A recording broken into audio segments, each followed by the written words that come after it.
when you're traveling speeds above 360 kilometers an hour, you're basically traveling at one football field each second.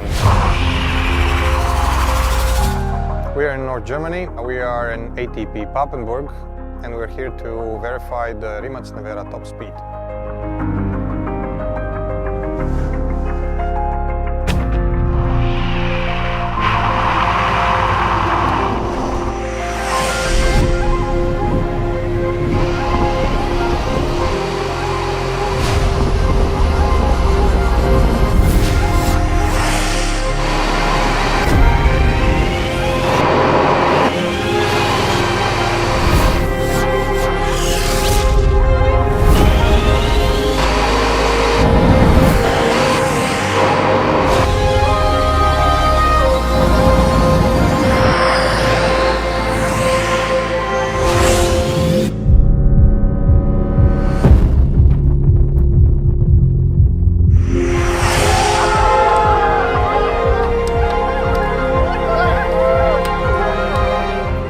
412 kilometers an hour, 258 miles an hour is the third of a speed of sound. I mean, I've driven Nevera since the first wheel spin.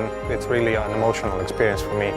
And today we broke the world speed record for a production electric car. To have everything in one package, to have a car that can travel long distance, a car that's really agile on the track, a car that can drift, but also can reach extremely high speeds and be very, very stable at 412, that's a very, very huge achievement.